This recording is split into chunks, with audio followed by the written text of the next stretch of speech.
TDP అధినేత Chandrababu party నేతలతో teleconference నిర్వహించారు. ఈ సందర్భంగా ఆయన కీలక వ్యాఖ్యలు చేశారు. పొత్తులకు సహకరించే నేతలకు అధికారంలోకి రాగానే ప్రాధాన్యమిస్తామని స్పష్టం చేశారు. పొత్తులు ఉన్నందున టికెట్ రాలేదని ఎవరూ నిరుత్సాహపడవద్దని సూచించారు. పార్టీని నమ్ముకున్న వారికి ఖచ్చితంగా గుర్తింపు, ప్రాధాన్యం ఉంటాయని చంద్రబాబు భరోసా ఇచ్చే ప్రయత్నం చేశారు. జగన్ తో విసిగిపోయిన వైసీపీ నేతలు టీడీపీలో చేరుతామంటున్నారు. కానీ మంచివారు పార్టీకి ఉపయోగపడతారనుకునే వాళ్ళనే తీసుకుంటున్నామని వెల్లడించారు. టీడీపీ నేతలు అలాంటి వారి చేరికలను ప్రోత్సహించాలని, వారితో కలిసి పనిచేయాలని చంద్రబాబు పిలుపునిచ్చారు. రా కదిరిరా సభలు ముగిశాక మరో ప్రజా చైతన్య యాత్రకు శ్రీకారం చుడుతున్నట్లు చెప్పారు. ఎన్నికలకు దాదాపు 50 రోజులే ఉన్నందున ప్రతి ఒక్కరూ సీరియస్ గా పనిచేయాలని స్పష్టం చేశారు. బీసీ సాధికార సభలకు మంచి స్పందన వచ్చిందని, ప్రతి నియోజకవర్గంలో బీసీ సాధికార సభలు నిర్వహించాలని అన్నారు. జగన్ మోసం చేశారనే భావన ప్రతి ఒక్క బీసీ వ్యక్తిలో ఉందని చంద్రబాబు అభిప్రాయపడ్డారు. బీసీల అభ్యున్నతి కోసమే ఏర్పడిన పార్టీ టీడీపీ. పార్టీలో బీసీలకు ఎప్పుడూ ప్రాధాన్యం ఉంటుందని పేర్కొన్నారు.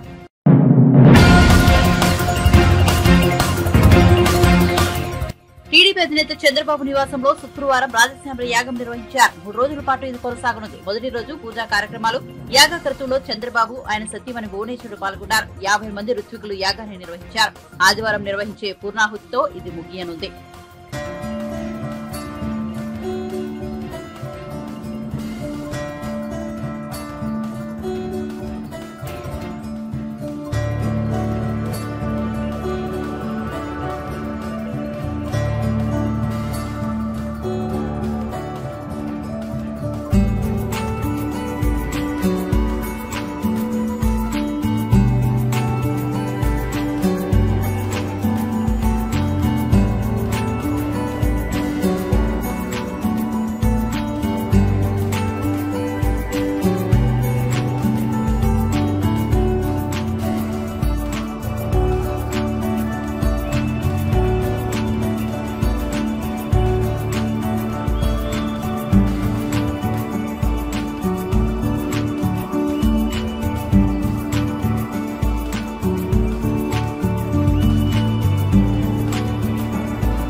రాజధాని ఫైల్స్ ప్రదర్శనకు హైకోర్టు అనుమతిస్తూ నాగవల్లికి న్యాయం చేసిందని ఆ చిత్ర నిర్మాత కంటంనేని రవిశంకర్, దర్శకుడు బాను హర్షం వ్యక్తం చేశారు. ఈ సినిమాను ఏ వ్యక్తి లక్ష్యంగా చిత్రీకరించలేదని తెలిపారు. అందరికీ నమస్కారం. రైతే రాజు, రైతుదే అంతిమ విజయం, రైతుదే ఎప్పుడూ విజయం అని చెప్పి వాళ్ళు న్యాయస్థానాలు రుజువు చేసినాయి.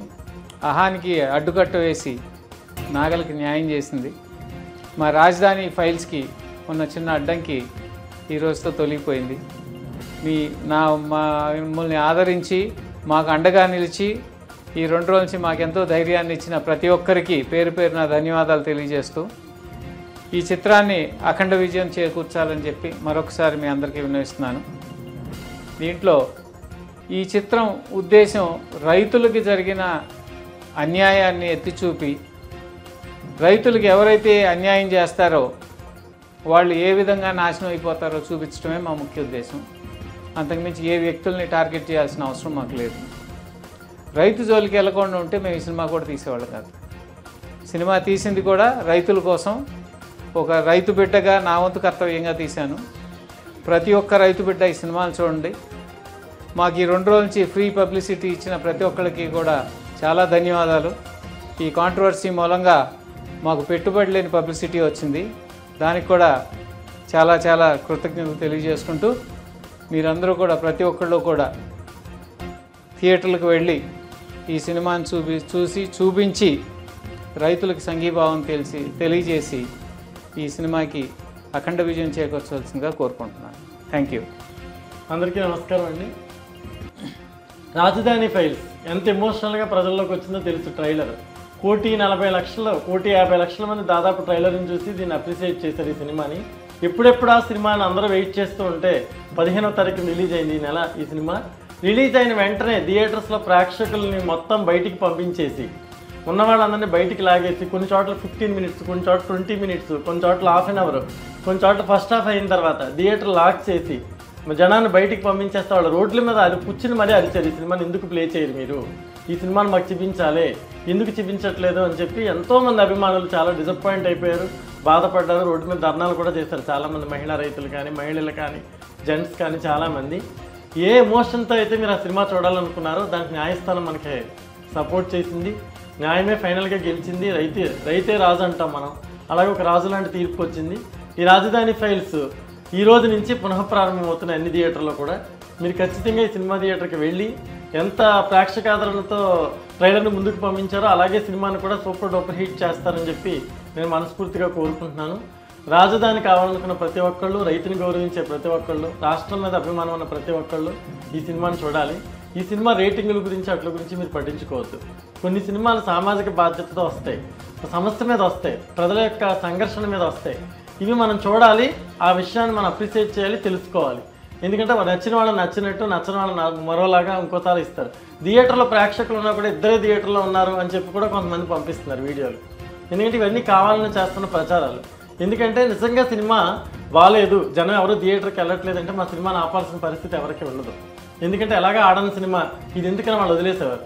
ఇది ప్రేక్షకులు విపరీతంగా ఆదరిస్తున్నారు, ప్రేక్షకుల్లో మార్పు వస్తుంది, చూసిన వాళ్ళల్లో రాష్ట్రం గురించి ఆలోచించే పరిస్థితులు ఏర్పడతాయని చెప్పి భయపడి మాత్రమే సినిమాని ఆపే ప్రయత్నం చేశారు. దీనికి గ్రీన్ సిగ్నల్ వచ్చింది కాబట్టి మీరందరూ థియేటర్కి వెళ్ళి సినిమాని చూసి ఆదరించి సూపర్ డూపర్ హిట్ చేస్తారని, మేము చేసిన పర్పస్కి ఒక అర్థం చూపిస్తారని నేను కోరుకుంటున్నాను.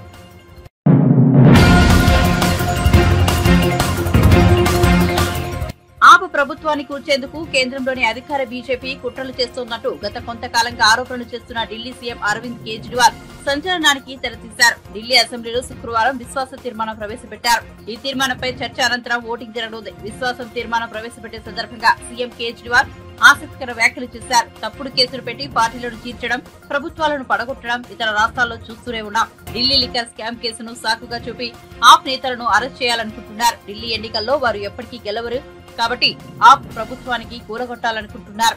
అయితే మా పార్టీ ఎమ్మెల్యేలు ఎవరూ పార్టీ నుంచి విడిపోలేదు, ఎమ్మెల్యేలంతా కలిసికట్టుగా ఉన్నారని ప్రజలను నిరూపించడానికి నేను విశ్వాస తీర్మానాన్ని సమర్పిస్తున్నాను అని అరవింద్ కేజ్రీవాల్ స్పష్టం చేశారు. मुझे माननीय मुख्यमंत्री श्री अरविंद केजरीवाल से एक प्रस्ताव की सूचना प्राप्त हुई और मैं माननीय मुख्यमंत्री से अनुरोध करूंगा कि अपना प्रस्ताव प्रस्तुत करें। अध्यक्ष महोदय, अभी कुछ दिन पहले मेरे पास 2 एमएलए आए अलग अलग, एक दिन आया, एक दूसरे दिन आया, और आके दोनों ने एक ही बात कही। उन्होंने कहा कि ये बीजेपी वाले आए थे हमारे पास और उन्होंने हमें कहा कि देखो भाई अब थोड़े दिन बाद तुम्हारे मुख्यमंत्री को हम गिरफ्तार कर लेंगे। उसके बाद हमने ऑलरेडी 21 एमएलएज को संपर्क कर लिया है और 21 एमएलए मान गए हैं पार्टी छोड़ने के लिए और उसे संपर्क कर रहे हैं। तो तुम भी 25 करोड़ रुपए देंगे और तुम भी आ जाओ पार्टी में और हम अपनी टिकट से तुमको बाद में चुनाव लड़ा देंगे, और अगर कुछ और चाहिए हो तो बता दो। तो उन दोनों ने आके बताया जी हमने तो इसको एक्सेप्ट नहीं किया, उनको मना कर दिया। फिर हमने एक एक एमएलए से बात करके, फ़ोन करके संपर्क किया तो पता चला कि 21 तो नहीं 7 एमएलए को इन्होंने संपर्क किया था बीजेपी वालों ने। तो पिछले इतने सालों में एक और ऑपरेशन लोटस, कई ऑपरेशन लोटस कर चुके हैं, एक और ऑपरेशन लोटस इन्होंने कोशिश की, लेकिन सभी 21 एमएलए ने मना कर दिया हमारी जानकारी के हिसाब से। तो जाहिर तौर पे ये पूरा जो तथाकथित शराब घोटाला, ये कोई शराब घोटाला नहीं है। इन्होंने कोई जांच वांच नहीं करनी। इन्होंने जैसे अन्य प्रदेशों में हम देख रहे हैं एक के बाद एक पार्टियां तोड़ रहे हैं, सरकारें गिरा रहे हैं केवल झूठे झूठे केस करके।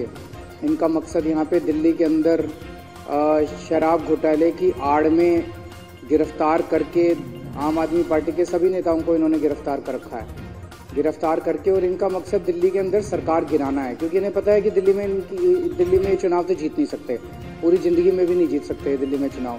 तो अब चुनाव नहीं जीत सकते तो किसी भी तरह से ये इन प्रकार सरकार गिरा के और सरकार बना लो यहाँ पे। तो लेकिन ये भी इनका ऊपर वाले की दया है हमारे ऊपर, जनता का विश्वास है, ये प्रयास इनका सफल नहीं रहा। तो ये देखने के लिए और जनता को दिखाने के लिए कि हमारा एक भी एमएलए नहीं टूटा, हमारे सारे के सारे एमएलए आज भी हमारे साथ हैं। अध्यक्ष महोदय, मैं आपकी अनुमति से निम्नलिखित प्रस्ताव प्रस्तुत करता हूं कि यह सदन मंत्रिपरिषद में विश्वास व्यक्त करता है।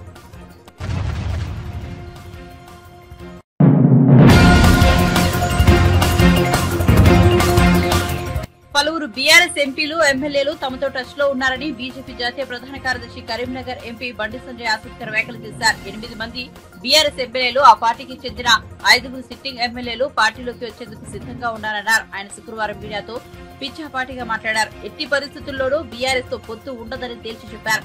ఆ పార్టీతో తమకు ఎలాంటి పొత్తు లేదని, కానీ కేసీఆర్ డ్రామాలు ఆడుతున్నారని దుయ్యబట్టారు. అవినీతి పార్టీలతో ప్రధాని మోదీ ఎలాంటి పరిస్థితుల్లోనూ పొత్తు పెట్టుకోరన్నారు. బీఆర్ఎస్ అధికారంలో ఉన్నప్పుడే ఎన్డీఏలో చేర్చుకోలేదని, ఇక ఇప్పుడు చేర్చుకుంటామా అని ప్రశ్నించారు. ఆ పార్టీ సిట్టింగ్ ఎంపీలు పక్కదారులు చూసుకుంటున్నారన్నారు. పొత్తులు అనేది కేవలం కేసీఆర్ సృష్టి అన్నారు. గొర్రెలు, కాళేశ్వరం అవినీతి గురించి కాంగ్రెస్ నేతలు మాట్లాడుతున్నారని, కానీ కేసులు ఎందుకు పెట్టడం లేదో చెప్పాలన్నారు. కాళేశ్వరం ప్రాజెక్టును ముందు బీజేపీ నేతలు వెళ్లి చూశారు. సెంట్రల్ డ్యామ్ సేఫ్టీ అథారిటీకి ఫిర్యాదు చేశామన్నారు. రిపోర్ట్ కూడా ఇచ్చినట్టు చెప్పారు. కాళేశ్వరం ప్రాజెక్టు ఎందుకు పనికిరాదని central dam safety authority report ఇచ్చిందన్నారు. అందుకే రేవంత్ రెడ్డి గారిని అడిగినా కదా నేను, మేడిగడ్డ కూలిపోవడానికి, కుంగిపోవడానికి ఎల్ఎన్టీ సంస్థ కారణమా? ఎల్ఎన్టీ సంస్థను ఇది ఎవరు రిపోర్ట్ ఇచ్చింది కదా, కేంద్ర ప్రభుత్వం రిపోర్ట్ ఇచ్చింది. ఎవరు రిపోర్ట్ ఇచ్చింది? ఎల్ఎన్టీ సంస్థ నుంచి సబ్ కాంట్రాక్టర్ తీసుకున్నారు, వాళ్ళు క్వాలిటీ లేకుండా పనిచేయడం వల్ల ఇదైందని చెప్పారు. నిజంగా రిపోర్ట్ ఏం కావాలి? ఆ మేధావి ఎవరు ప్రెస్ మీటింగ్ పెట్టే మీకు మీరే ఇప్పుడు ఆ మేధావి వచ్చి నన్నే క్వశ్చన్ అడుగుతారు మీరు. అది చాలా పెద్ద మేధావి అని. అబ్బో, ఆయన కమ్యూనిస్టు భావజాలం అంటాడు, మళ్ళా నాది కమ్యూనిస్టు భావజాలం అంటాడు, అన్నంటాడు, నాస్తికుడు కమ్యూనిస్టు భావజాలం చేశానని కుంభం చెప్పని. నాకు ఇల్లే లేదంటాడు ఆయనే. కానీ హైదరాబాద్ లోటస్ పాయింట్ లో ఉండి ఎక్కడెక్కడ జాగ్రత్త ఉండి అప్పుడు అధికారులు మొత్తం ఆడికే వినిపించుకుంటాడు. ఏది మరి ఆలయం టీటీ రోడ్లు కడితే ఈయనకే వచ్చేది, ఈయన కట్టించి పైన ఈయనకి కరీంనగర్ వరంగల్ రోడ్డు డ్యామేజ్ చేస్తే 10 సంవత్సరాల రూపాయలు, 1 కోటి రూపాయలు ఇచ్చిండే. 1 కోటి రూపాయలతో ఇప్పుడు కరీంనగర్ నుంచి వరంగల్ దాకా రోడ్ వేయించాలి నేను. కరీంనగర్ నుంచి వరంగల్ దాకా 1 కోటి రూపాయలతో రోడ్ వేయించాలి నేను. 10 సంవత్సరాలు ఇచ్చింది 1 కోటి రూపాయలు ఆయన. ఇప్పుడు ఆయన ఏం చేసిండో నాది గాలి మాటలు అయితే నేను ఆధారాలు ఇస్తున్నా, తప్పన్న మీరు కేసు పెట్టాను, ఇవన్నీ ఆధారాలు ఇస్తాను. ఆయన ఏం చేసి చెప్పుకోవచ్చు కదా, చెప్పాలి. ఆయన ఏమనాలి? ఆయన నేను ఎంపీ లేను, నేను ఎంపీ ఉన్నప్పుడు కరీంనగర్ నుంచి వరంగల్ రోడ్డుకు నేను పైసలు తీసుకొస్తా చెప్పుకుంటాడా? కరీంనగర్ జగిత్యాల పైసలు తీసుకొని చెప్పుకుంటాడా? ఆ రోడ్డు చేస్తా అని చెప్పుకుంటాడా? కరీంనగర్ సిద్దిపేట రోడ్డు తీసుకొస్తా అని చెప్పుకుంటాడా? సిఆర్ఎఫ్ ఫండ్స్ తీసుకొస్తా చెప్పుకుంటాడా? ఏం చెప్పుకుంటాడు ఆయన? ఏం చెప్పుకోవాలి ఆయన? ఏం చెప్పుకోవాలి? లోటస్ పాండ్లో కూర్చొని పొట్టు పైసలు సంపాదించిన, ప్రగతి భవన్ వేదికగా అధికారాన్ని మొత్తం రాజమహేష్ చెలాయించిన, కేసీఆర్ కుటుంబానికి పుట్టోడు దోషిపెట్టిన, ఇది ఆయన చెప్పుకునేది. ఆయన ఏం చేసినో చెప్పుకోమని చెప్పుకున్నాను. నేను ఏం చేసినా క్లియర్గా చెప్తున్నాను.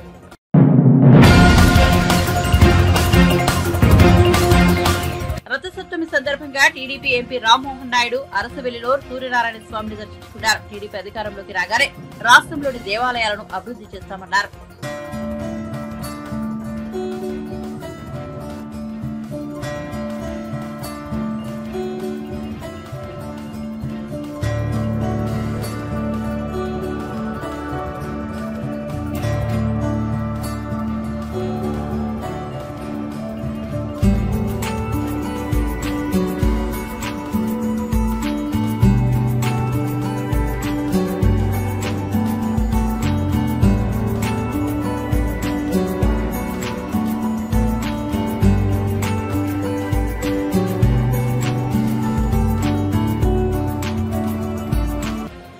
రథ సప్తమి అంటే సూర్యుడి తాలూకా జన్మదినం లాంటిది. ఈ రోజు నుంచి సూర్యుడి తాలూకా వేడి కూడా, ఆ ప్రభావం కూడా ఎక్కువగా ఉంటుంది. మరి అలాగే రాష్ట్రంలో కూడా వేడి మొదలైంది. ఏది? ఎన్నికల తాలూకా వేడి. ఈ ఎన్నికల తాలూకా వేడిలో కూడా ఈ సూర్య భగవానుడు రాష్ట్ర ప్రజలందరికీ కూడా మంచి ఆలోచనలు కలగజేసి, ఎందుకనంటే రాబోతున్నటువంటి ఎన్నికలు 5 సంవత్సరాలు మన రాష్ట్రం ఎలా ఉండబోతుంది, దేశం ఎలా ఉండబోతుందో నిర్ణయించేటటువంటి ఎన్నికలు కాబట్టి మంచి బుద్ధిని ప్రసాదించి మంచి ఆలోచనలతో మంచి నాయకుల్ని, మంచి ప్రభుత్వాలని ఎన్నుకునే విధంగా ఆ భగవంతుడు అందరికీ కూడా ఆశీర్వదించాలని కోరుకుంటున్నాను.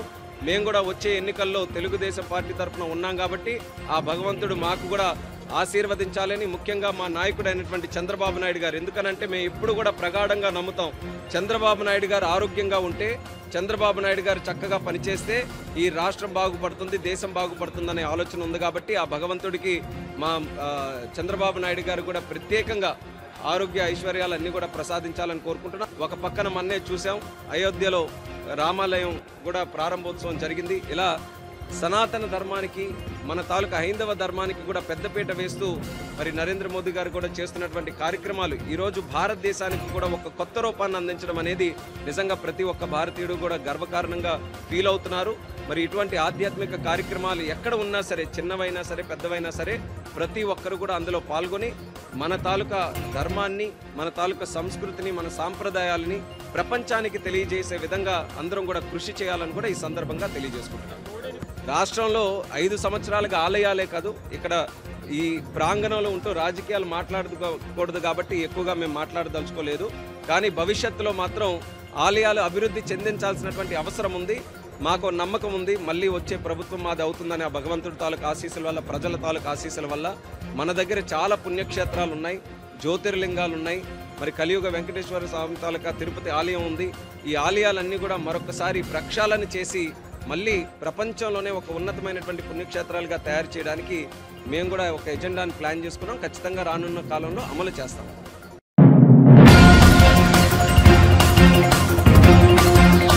ఓటుకు నోటు కేసులో ముఖ్యమంత్రి రేవంత్ రెడ్డికి శిక్ష పడటం ఖాయమని హుజూరాబాద్ ఎమ్మెల్యే పాడి కౌశిక్ రెడ్డి అన్నారు. శుక్రవారం అసెంబ్లీ మీడియా పాయింట్ వద్ద ఆయన మాట్లాడారు. ఓటుకు నోటు కేసు ట్రయల్ పూర్తయిందని, మరో 6 నెలల్లో రేవంత్ రెడ్డికి శిక్ష ఖాయమని జోషం చెప్పారు. కేసీఆర్ పై, బీఆర్ఎస్ పై రేవంత్ రెడ్డి ఇష్టారీతిన మాట్లాడుతున్నారని, ఇది దురదృష్టకరమన్నారు. కేసీఆర్ హయాంలో ఇచ్చిన ఉద్యోగాలను తామే ఇచ్చినట్టుగా కాంగ్రెస్ చెప్పుకోవడం సరికాదన్నారు. అసలు కాంగ్రెస్ ఎప్పుడు అధికారంలోకి వచ్చింది, ఎప్పుడు నోటిఫికేషన్ ఇచ్చింది, ఎప్పుడు భర్తీ చేసింది అని నిలదీశారు.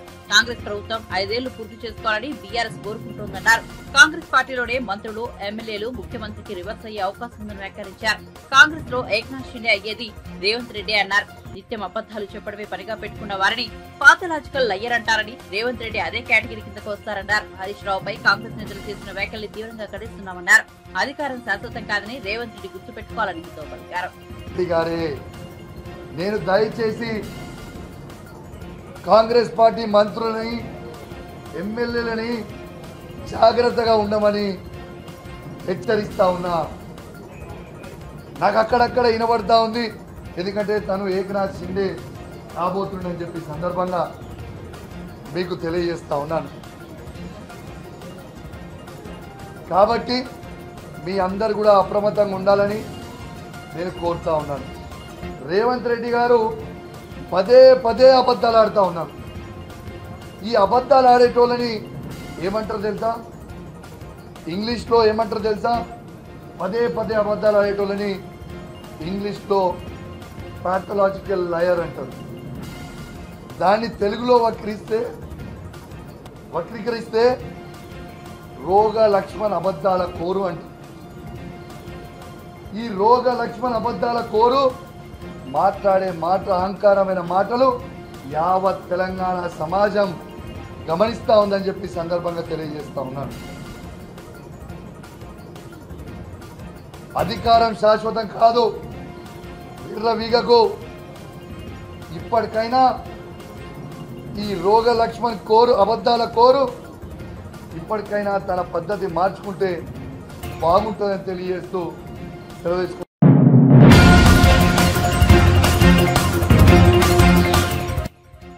విజయవాడ ఎంపీ కేశినేని నాని, టీడీపీ అధ్యక్షుడు చంద్రబాబు, నారా లోకేష్ లపై తీవ్ర స్థాయిలో ఆరోపణలు చేశారు. చంద్రబాబు, లోకేష్ ఎన్నికల్లో టికెట్లు అమ్ముకొని వారి సొంత రాష్ట్రం తెలంగాణకు వెళ్లిపోతారని అన్నారు.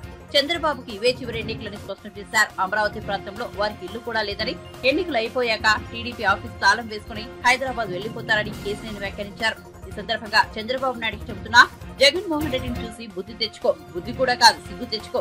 ఆయనేమో పేదలకు సీట్లు ఇస్తున్నాడు, నువ్వేమో సీట్లు అమ్ముకుంటున్నావు.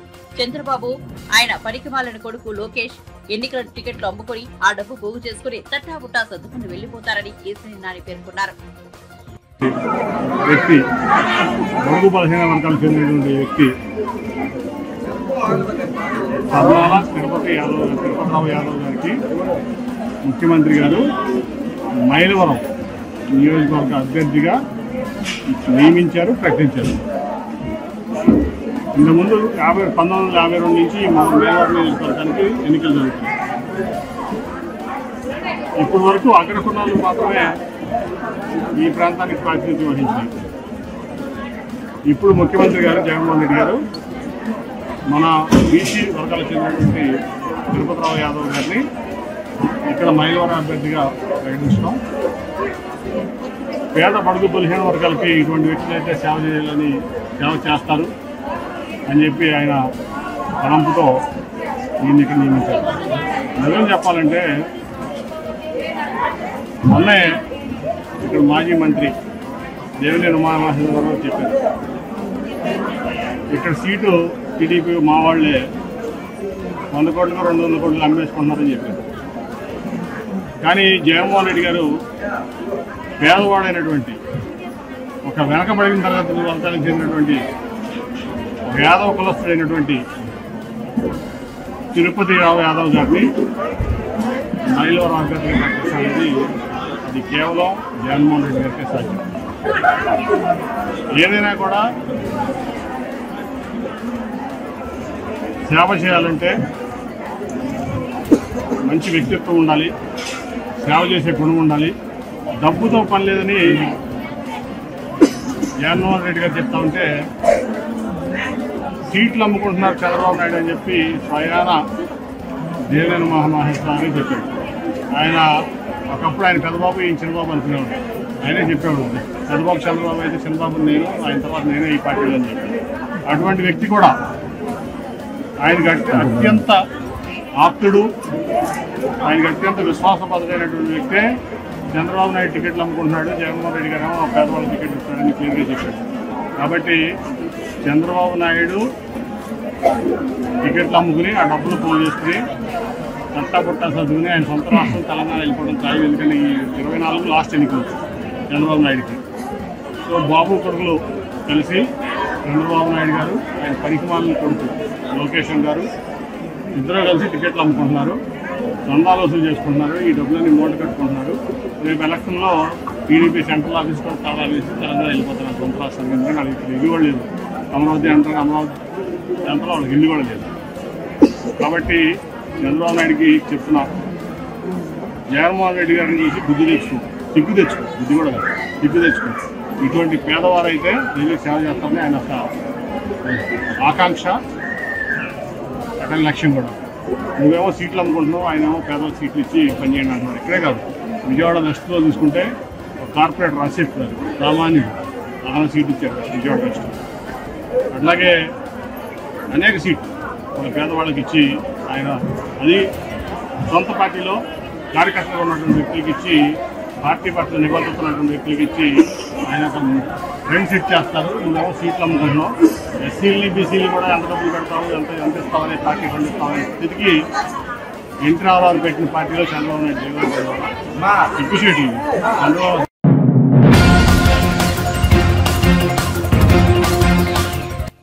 చొక్కాలో మడత పెట్టాలన్న సీఎం జగన్మోహన్ రెడ్డి వ్యాఖ్యలను చూస్తే భవిష్యత్తులో జరగబోయే ఎన్నికలు హింసాత్మకంగా మారబోతున్నాయనడానికి సంకేతంగా ఉన్నాయని మాజీ శాసనసభ్యులు కూనా రవికుమార్ అన్నారు. శుక్రవారం నాడు టీడీపీ కార్యాలయంలో ఆయన మీడియాతో మాట్లాడుతూ టీడీపీ అధినేత చంద్రబాబు పేదల కోసం ప్రకటించిన బాబు షూరిటీ భవిష్యత్తుకు గ్యారంటీ 95 లక్షల కుటుంబాలు మద్దతు తెలిపాయని అన్నారు. చంద్రబాబుపై నమ్మకం వచ్చిన 95 లక్షల కుటుంబాలకు టీడీపీ తరఫున హృదయపూర్వక అభినందనలు తెలిపారు. జగన్మోహన్ రెడ్డిని నమ్మి మోసపోయామని ప్రజలే నేరుగా టీడీపీ శ్రేణులతో చెప్పి బాధపడుతున్నారని అన్నారు. దేశంలో మొట్టమొదటిసారిగా ఒక రాజకీయ పార్టీ రేపు 2024 ఎన్నికల్లో అధికారంలోకి వచ్చేటటువంటి తెలుగుదేశం పార్టీ, జనసేన పార్టీ ఉమ్మడిగా రేపు అధికారంలోకి వచ్చేటటువంటి ఈ కూటమి ప్రజలకు ఒక భవిష్యత్తును కల్పించాలని, ప్రజలందరికీ ఒక భరోసాను కల్పించాలని బాబు షూరిటీ భవిష్యత్తు గ్యారంటీ కార్యక్రమాన్ని చేపడితే ఈరోజు ఈ రాష్ట్రంలో 95 లక్షల కుటుంబాలు స్వచ్ఛందంగా ముందుకొచ్చి వారి వివరాలన్నీ కూడా నమోదు చేసుకొని రేపు రాబోయే తెలుగుదేశం జనసేన ప్రభుత్వంలో భారీగా అతి భారీగా ఉండే సంక్షేమ కార్యక్రమాలని నిజాయితీగా అందుకోవాలనే ఒక లక్ష్యంతో రాబోయే ప్రభుత్వం చంద్రబాబు నాయుడు గారి నాయకత్వంలో అమలు చేస్తుందనేటటువంటి ఒక భరోసాతో ఈరోజు ముందుకొచ్చి రిజిస్ట్రేషన్ చేసుకున్న 95 లక్షల కుటుంబాలకు నేను అభినందనలు ధన్యవాదాలు తెలియజేస్తా ఉన్నాను. ఈ కార్యక్రమం బహుశా ఈ దేశంలో ఇటువంటి కార్యక్రమం ఏ రాజకీయ పార్టీ కూడా చేయలేదు. ఎన్నికల ముందు జగన్మోహన్ రెడ్డి అనేక హామీలు ఇచ్చాడు. పాదయాత్రలో 623 హామీలు ఇచ్చాడు. జగన్మోహన్ రెడ్డి గారు ఇచ్చినటువంటి హామీలను చూస్తే ఈ రాష్ట్రంలో అమలు చేసినటువంటి శాతం ఎంత అనంటే కనీసం 15% కూడా లేదు.